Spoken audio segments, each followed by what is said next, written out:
The office is darker than usual tonight. The air has gone cool and slightly damp, as if the walls have started to sweat, and every small sound I make comes back to me with a soft echo from somewhere among the shelves. A slow drip from the leaky radiator ticks away, tapping into a mug on the windowsill. Papers have slumped into small, white mounds along the edge of my desk, leaning into one another like tired piles of rock. Even the pool of light from the desk lamp looks narrower, hemmed in, as though the room has quietly closed around it. Somewhere under this little stone of an office building, the city's storm drains are running hard, carving their own paths through concrete and rock. On my desk, the new file waits. Caves and karst landscapes. The reason the room feels a little more underground than it did this morning.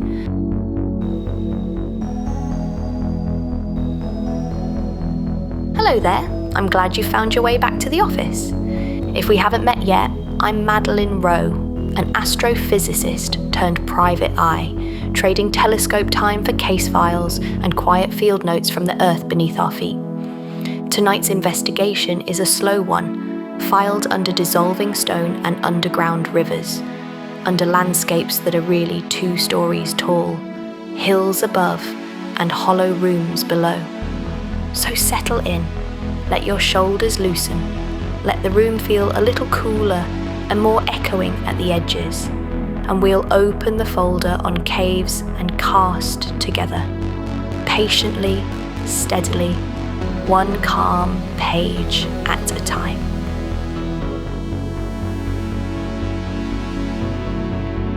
Oh, and apologies, I almost forgot. If these slow case files help you drift off, you're very welcome to subscribe so the next one is waiting for you on the nights you need it. No pressure at all. You never have to stay awake to the end. It just helps me keep the lights on and the files coming. Okay then, here we go.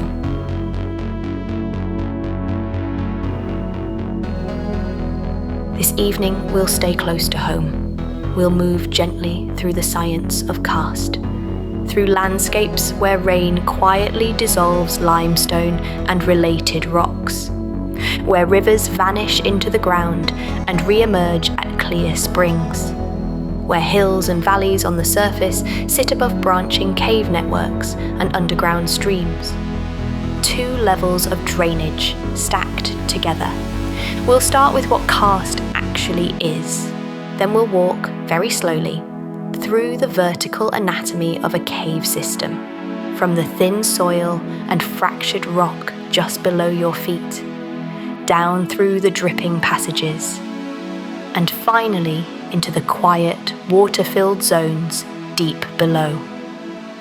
After that, we'll spend time inside the caves themselves, in the stone cathedrals carved by water and decorated by calcite. We'll talk about the air down there, the water, the slow-moving chemistry, and the small, specialized life that has adapted to the dark. Then we'll surface again. We'll look at the karst landscape from above, at sinkholes and dolines, at blind valleys and disappearing streams, at wide, flat-floored basins called polges, and at the steep towers and cones you find in some tropical regions. Along the way, we'll flip through a few pages of karst science history, early ideas of underground rivers, the first dye tracing experiments, and the modern view of karst as a single interconnected system that links surface and subsurface together. As always, there's no quiz at the end. No need to keep up. You can drift off whenever your mind wants to. The caves will keep unfolding quietly in the background without you. Let's open the file and start on the surface. Karst is the name geologists give to landscapes made mostly by the chemical dissolution of soluble rocks. The classic example is limestone, built from calcium carbonate. But dolomite, gypsum, and even rock salt can form their own kinds of karst. These rocks all share one thing. They can be dissolved by water carrying weak acids, Over time, that dissolution turns a solid block of rock into something more like a sponge, a network of pores, fractures, fissures, and tunnels, ranging in size from the width of a hair to the size of a railway tunnel. The chemistry is gentle. Rain falls through the atmosphere and picks up carbon dioxide. It seeps into the soil and picks up even more CO2 from roots and microbes. The result is slightly acidic water, carbonic acid, not strong enough to sting your skin, but strong enough, given enough time, to pull calcium and carbonate ions out of limestone and carry them away in solution. At first, the flow follows pre-existing weaknesses in the rock, bedding planes between layers, tiny fractures, joints. The water moves, it dissolves a little. The fissure widens just enough that a bit more water is drawn in next time. The process feeds on itself slowly. A millimetre becomes a centimetre. A hairline crack becomes a narrow conduit. And over geological time, a narrow conduit can become an underground streamway. From above, a mature karst landscape looks a little odd. There are fewer streams on the surface. Hills may be rounded, but also pitted with closed depressions. Valleys can end abruptly in steep slopes with no outlet river. Springs can appear at the base of a cliff, pouring clear water from nowhere obvious. The reason is that much of the drainage has been pulled underground. The landscape has, in a sense, folded in on itself. It has become a two-level system, a surface network and a subsurface network woven together. To understand that system, it helps to think vertically for a while, to move slowly from the top of the rock mass to the bottom. So that's what we'll do next. We'll start at the ground surface and work our way down. Picture a gentle limestone plateau under a quiet evening sky. The ground beneath your feet is covered in grass and thin soil. Roots thread through it. Worms and insects move in tiny tunnels. Microbes are busy decomposing fallen leaves. All of them are releasing carbon dioxide into the pore spaces between soil grains. The air in the soil is richer in CO2 than the air above. So when rain passes through this layer, the water becomes more effective at dissolving carbonate rock. Just beneath the soil lies a fractured zone called the epikarst. You can think of it as the weathered skin of the limestone. It is full of small cracks and enlarged joints, not yet full-sized caves, but more open than the solid rock below. The epikarst acts like a leaky reservoir. It stores water for a while after rain, slowly feeding it downward through drips and thin films. The flow here is often diffuse, spreading across many small fractures, but some places concentrate flow into larger pathways. Those are the beginnings of vertical shafts and cave passages. Below the epikarst, gravity continues to pull water downwards. It follows the steepest available paths through the fractured rock. This is the vadose zone, a region where water moves mainly downward under the force of gravity. The pores and cracks here are mostly filled with air. Water trickles, drips, and sometimes flows as narrow streams through this air-filled framework. In some places, the vadose flow is gentle, quiet, dripping, and slow trickles. In others, streams carve vertical shafts and canyons into the limestone. Mechanical erosion joins in with chemical dissolution. Pebbles and sand grind against the walls. Flow pulses during floods deepen the channels. Over many such cycles, narrow fractures become walkable passages. Then, later, they can be reshaped again as the water table shifts up or down. Eventually, you reach a depth where water stops simply falling. At this level, all the pores and fractures are saturated. This is the phreatic zone. Here, water fills the voids completely. Flow is controlled more by pressure differences than by gravity alone. It can move sideways or even upward, following pressure gradients and structural pathways. The caves that form here have a different geometry. They often have rounded, tube-like cross-sections because dissolution occurs along all walls at once. Later, if the water level drops, these phreatic tubes may drain and become air-filled passages higher in the cave. Between vadose and phreatic zones, there is sometimes a transitional belt, a zone that is flooded in wet seasons and partly drained in dry seasons. Geologists sometimes refer to this as an epiphreatic zone. It is a restless boundary level. Water rises and falls. Currents shift direction. Dissolution and deposition alternate as conditions change. Over long spans of time, caves near this fluctuating boundary can develop complex patterns of passages, galleries, and loops. If you were to slice a mature karst massif in cross-section, you would see all of these vertical layers together. A thin surface of soil and vegetation, a fractured epikarst storing water, a vadose zone threaded by shafts and canyons, and a phreatic zone of saturated conduits and chambers. Running through all of it are branches of underground rivers, some small, some large, eventually gathering into springs at the base of the massif, where the water returns to the surface. So far, we have been looking at the framework, the skeleton of the karst system. Now we can step inside it, into the caves themselves. Many caves begin as tiny openings along joints and bedding planes. Water with carbonic acid flows through them, dissolves a little rock, widens the pathway. Early on, flow is often diffuse, but certain routes capture more water over time. These preferred paths are enlarged faster.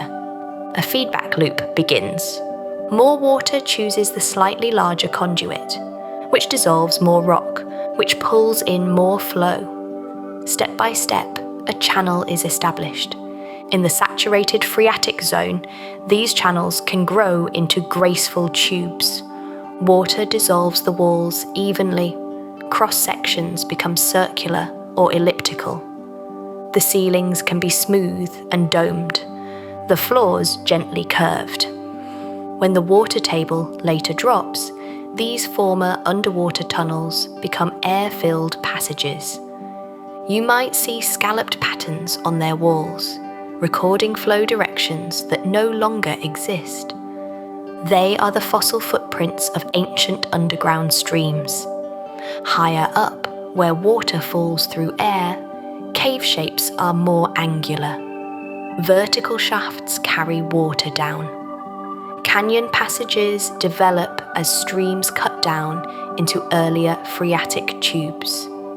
You might walk along a passage where the upper part is rounded, a relic of its time as a water-filled tube. And below that, a trench carved by a later, lower stream. The cave records not just one pattern of flow, but several generations stacked on each other. Over long periods, sections of cave roofs can become unstable. Blocks collapse. Piles of angular boulders accumulate on the floor. Chambers may widen as breakdown removes support. What began as a network of tubes and canyons can open into large rooms. People often call these grand spaces stone cathedrals. Not because they were built, but because the proportions and the stillness feel similar. While some parts of the cave system are still actively being enlarged, others are slowly being decorated. Water that emerges from the rock and drips into air is often saturated with dissolved calcium carbonate. When it reaches a cave roof and hangs there, a little of the carbon dioxide can escape into the cave air.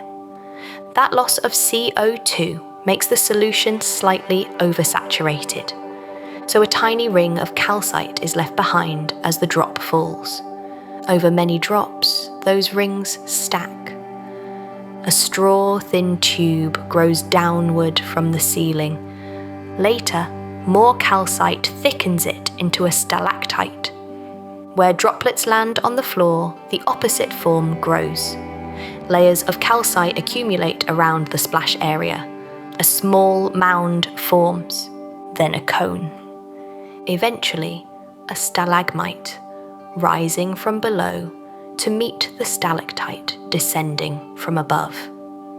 When they finally join, they form a column, a solid stone pillar connecting roof and floor. Sheet-like films of flowing water can create flowstone.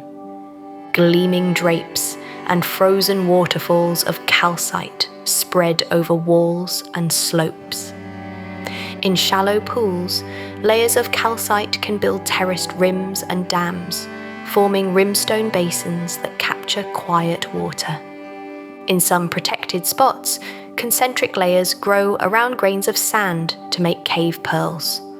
All of these forms, together, give many caves their richly textured interiors. A record of countless individual drips and thin films. The rates at which these decorations grow are slow on human timescales, millimeters per century in some environments, faster or slower in others, depending on water chemistry, temperature, and flow. Some stalagmites preserve layered bands that can be analysed for climate information, like tree rings written in stone. Others simply stand quietly, anonymous, with their history locked away. Either way, they anchor the cave in deep time. The cave is not just rock and water, though. It is filled with air too. Cave air is often nearly saturated with moisture. Temperatures stay close to the average annual temperature of the surface above. Not hot in summer, not cold in winter, just a steady, moderate coolness. Carbon dioxide levels can be higher than outside, especially in poorly ventilated sections. That affects how quickly calcite dissolves and precipitates. The cave atmosphere and the cave water are in continuous, quiet dialogue. In some places, air movement is perceptible, a faint draft where passages connect different entrances. In others, the air is almost perfectly still. Sound travels differently here. Footsteps echo off stone. A single drop of water falling into a pool can ring out across a chamber. Yet overall, the impression is of muffled quiet. Thick, layered silence, broken only by patterns of dripping and the faint murmur of distant streams. Life finds a way into this environment as well. Some organisms only visit. Bats roost on ceilings, flying out at night to feed and returning before dawn. Insects, spiders, and small vertebrates may use cave entrances as shelter. These are called trogloxenes. Their presence is temporary. They still depend on the outside world for food. Other species are more at home underground. They may live both in caves and at the surface. These troglophiles can complete their life cycles in either environment. And then there are troglobites, animals that have become specialists in the deep cave realm. Many have reduced or absent eyes. Some lack pigmentation. Their bodies and behaviours are tuned to stable temperatures, constant darkness, and limited food. Food webs in these caves often depend on material brought in from outside. Floods carry fine organic matter and sediments into underground streams. Roots may penetrate down through cracks, delivering carbon from the surface. Bat colonies deposit guano that supports dense communities of invertebrates and microbes. Even tiny amounts of nutrient input can support surprisingly complex micro-ecosystems. They, in turn, participate in the geochemical cycles that shape the cave environment. So within the rock mass of a karst region, we now have a picture of multiple interacting components. Rock divided into relatively fresh and weathered zones. Water moving slowly or quickly, saturated or undersaturated. Air, humid and sea. O2 rich, more stagnant in some places than others. Sediments that trap and release solutes. And biological communities that transform chemical species and organic matter. Together, they form a small world under the hills.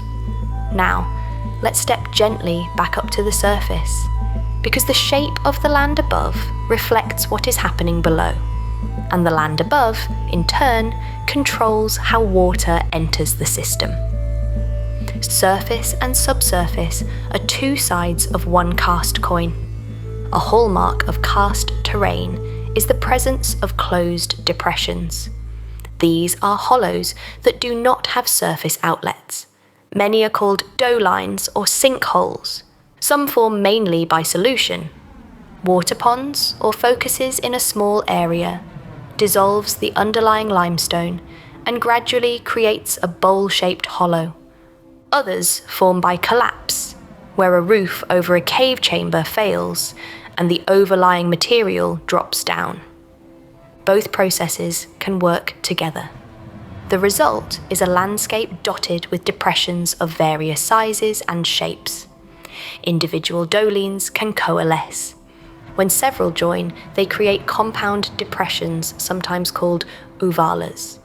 At a larger scale, entire valleys may become enclosed, forming broad basins known as poljes. A polje can be many kilometers long. Its floor is often flat and used for agriculture. Its boundaries are typically steep slopes or cliffs of limestone or related rocks. Surface streams may enter a polje, spread across the floor, and then vanish into swallow holes or sinking rivers at its edges. During wet periods, the polje may flood and become a temporary lake. During dry periods, it drains again, leaving behind moist soils and quiet fields. Some valleys in karst are blind. They have a head and sides, but no outlet. A stream flows down the valley and then disappears into the ground. Other valleys are dry. Their shape shows that a river once flowed there, but today the water has been captured by underground roots. The surface channel is left high and dry, like a retired riverbed. In tropical karst, different patterns emerge. Intense rainfall, deep weathering, and tectonic structure combine to produce steep residual hills of limestone. These can take the form of cones, towers, or pinnacles. Floodplains of insoluble clays and other residues lie between them. From above, such landscapes look like crowded forests of stone rising from lowlands. Beneath them, caves still thread the subsurface. Springs still vent the underground drainage to rivers at lower elevations. The shapes at the surface are dramatic, but they are still tied to the same quiet processes of dissolution and erosion. One key feature of mature karst is that horizontal connections at the surface can weaken while vertical connections strengthen. Instead of many streams linking across a broad watershed, water tends to drop down into specific swallow points. Drainage becomes organized into separated basins. Each doline, uvala, or polje may have its own underground outlet. The result is a landscape divided into small, vertically integrated hydrologic units. Each unit has a surface catchment that feeds water into a subsurface conduit system, which in turn feeds a spring. The surface map and the underground map match, but in subtle ways. Understanding those hidden connections has been a major theme in karst science. Early on, people inferred underground rivers from springs and disappearing streams. A river that vanished in one location and a spring that flowed clear somewhere else invited the suspicion that they were linked, but it was hard to prove. Later, investigators used dyes to trace connections. They would introduce harmless coloured or fluorescent traces into sinking streams or dolines. Then monitor springs downstream for the appearance of that colour, the travel time of the dye, the range of springs it appeared in, and the way the signal rose and fell would all reveal details of the underground network.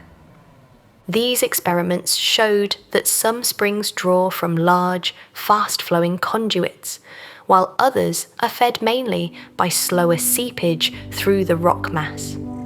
They helped define the outlines of invisible river basins carved into the limestone. Over time, concepts of karst have grown more systematic. Rather than treating a cave as an isolated curiosity, many researchers now view karst as a kind of geosystem, a system where atmosphere, soils, epikarst, cave air, cave water, rock, sediments, and biological communities all interact, and where the surface landforms, like dolines and polges, are directly linked to the underground drainage fabric. The landscape above and the caves below are not separate topics. They are different facets of one integrated whole. Time plays a central role in this picture. Karst landscapes pass through stages as they evolve. In early stages, surface streams still dominate. Only a few swallow holes draw flow underground. As dissolution continues, more water is captured. Valleys may deepen and widen, then lose their surface rivers entirely as drainage shifts below. Plateaus become more dissected. Closed depressions multiply. Springs migrate outward toward the margins of the karst block. Eventually, much of the relief may be expressed as residual hills, towers, and isolated ridges above lowlands. At each stage, the balance between solution, mechanical erosion, and collapse shifts.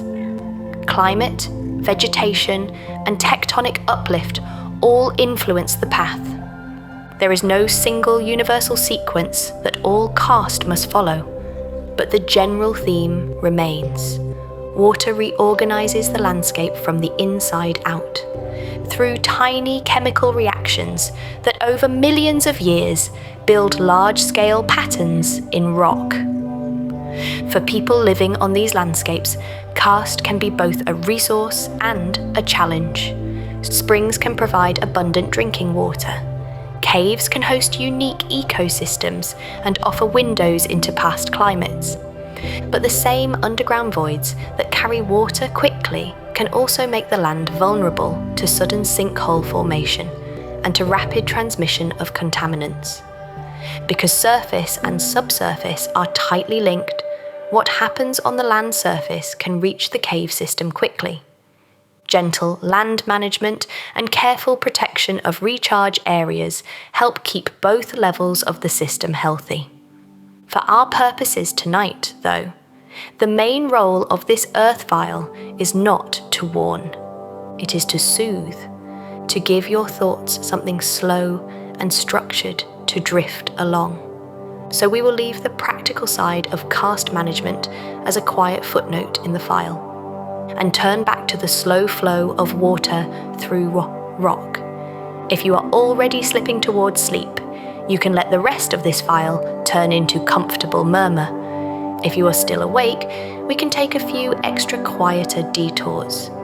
Little side cases within the main case, each one following a single thread through the karst world. First, let's follow a single drop of water on its journey. High above the plateau, a cloud passes slowly overhead. Within it, tiny droplets collide and merge until one becomes just heavy enough to fall. It starts its descent, passing through layers of air, cooling slightly, carrying a trace of dissolved carbon dioxide from the atmosphere. It reaches the boundary between cloud and clear sky, then falls steadily. past open air, and down toward the limestone hills. When it meets the ground, it lands on a blade of grass, slides along the surface, then seeps into the soil. In the soil, the droplet finds a new chemical environment. Microbes and roots are respiring. Carbon dioxide levels are higher here. The water equilibrates with this enriched soil air. Its carbonic acid content increases slightly. It is now a tiny packet of potential dissolution, moving slowly downward along the spaces between grains and roots. At the base of the soil, the droplet meets the epikarst. The solid limestone here is cut by small joints. Grains of insoluble residue fill some of the cracks. Others are open enough to admit films of water. The droplet squeezes into one such film. As it moves, it interacts with the rock surface. Calcium and carbonate ions detach from the crystal lattice and enter the solution.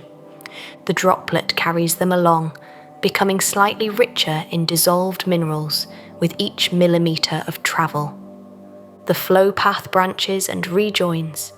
Some of the water pools for a while in small storage pockets. Other portions move quickly through tiny fractures. Our droplet joins a larger trickle that takes it downward into the vadose zone. Here, the space around it opens up into a narrow shaft. For a short distance, it falls freely through air, then splashes into a rivulet that spirals down along the rock. In this small stream, the droplet now travels faster. The walls around it show gentle scallops carved by previous flows. The water swings around bends, drops over little ledges, and passes junctions where other feeders join from the sides. At each contact with the rock, there is a chance for more dissolution. But at some point, the water becomes saturated with calcium carbonate.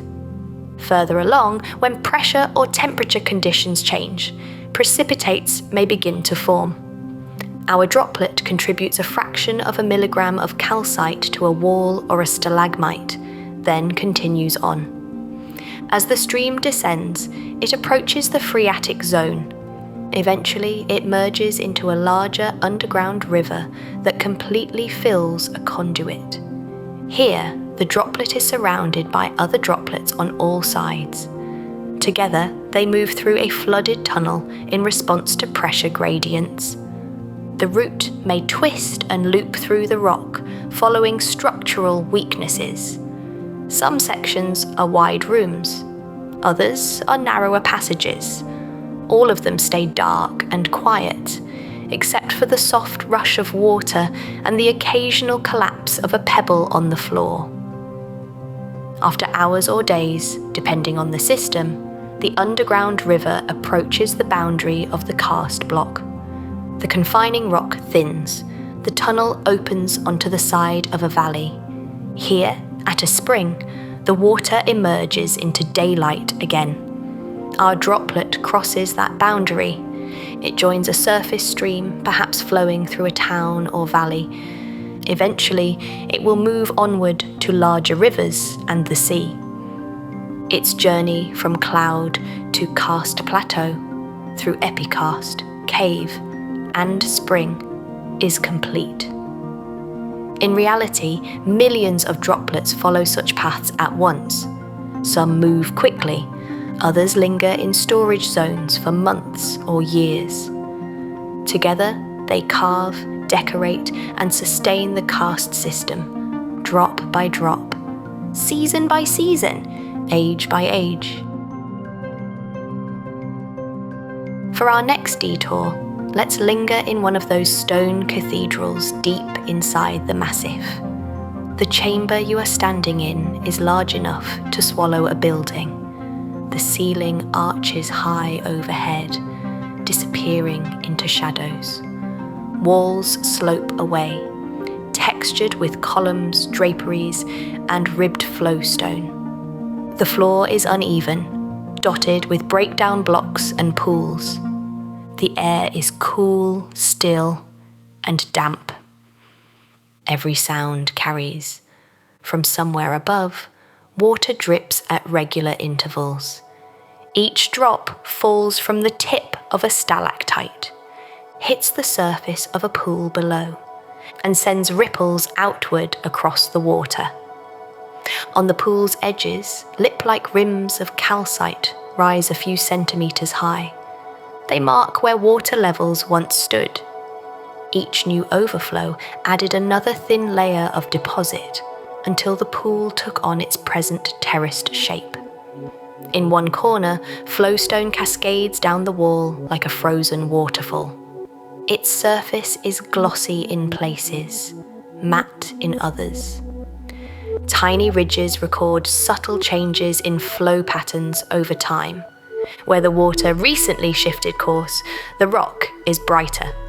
Older sections have taken on a warmer tone from trace impurities. At the very base, small stalagmites are beginning to grow where droplets meet the floor. The whole scene is a snapshot from an ongoing process that will continue long after this particular visit. Along the perimeter of the chamber, breakdown blocks lie in piles. Some have sharp edges from more recent collapses. Others are smoothed by drip water and thin calcite coatings. Between them, small cavities shelter invertebrates and microbial mats. Guano from occasional bat visitors adds organic material in places. Microbes and fungi quietly recycle it into simpler compounds, feeding the cave's food web. If you listen carefully, you might detect the low murmur of an underground stream in a passage beyond the chamber. Its sound is softened by distance and rock, a constant low background presence. That stream is part of the same drainage system that fed the drops starting this flowstone, that filled the pools, and that maintains the humidity and temperature in the air. Everything in the chamber is linked through the slow circulation of water and the slow exchange of gases. Lamps, where they exist, introduce a new variable, light. In many show caves, artificial lighting has allowed plants and algae to colonize walls near bulbs. This lampenflora creates small green patches in an otherwise dark, adapted environment. Where there is no artificial light, surfaces remain dominated by pale mineral tones and subtle films of microbes that do not require sunlight. Either way, biological films and mineral deposits together form thin skins over the rock, mediating exchanges between water, air, and stone. You could stand in such a chamber for a long time and see almost nothing change. Droplets would continue to fall, ripples would continue to spread. A bat might shift on its roost and settle again. Beyond that, motion is slow. Growth and dissolution are incremental. This slowness is one of the defining features of the karst world. It is geology and hydrology operating in their own unhurried rhythm. When you leave the chamber and follow the passage upward, the air gradually changes. Carbon dioxide concentrations may drop. Temperatures shift slightly towards surface values. Sounds of the outside world become faintly audible. Wind, rain, distant animal calls. You move through zones of different influence, from deep cave to transitional zones to the entrance region. Each has its own mix of physical, chemical, and biological conditions. Stepping outside, you return to the surface landscape once more. Which brings us to our final late-night detour, a quiet walk across a karst plateau under the stars. It is night. The sky above the plateau is clear. Stars shine steadily, with only a hint of motion as the earth turns. The air at the surface is cooler now. Dew forms on grasses and rocks. The outline of the land is visible mainly as gently undulating silhouettes. As you walk, the ground rises and falls beneath your feet. You notice that some of these dips are more regular than others. You are crossing the rims of dolines. Some are shallow and broad. Others are steeper and deeper. At their centres, cooler air may pool. Frost may linger there longer in winter. They are, in effect, small basins superimposed on the plateau surface. Farther along, the land opens out. You come to the edge of a larger enclosed basin, a pulge. Its floor lies below the level of the plateau and stretches for several kilometres. In daylight, this basin might hold fields, villages, and small roads. Now, at night, it is quiet.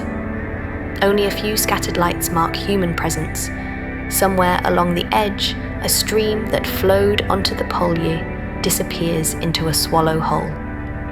There is a faint, distant sound of water as it sinks. From the opposite side of the massif, a spring issues clear water into a valley. The spring pool reflects the stars.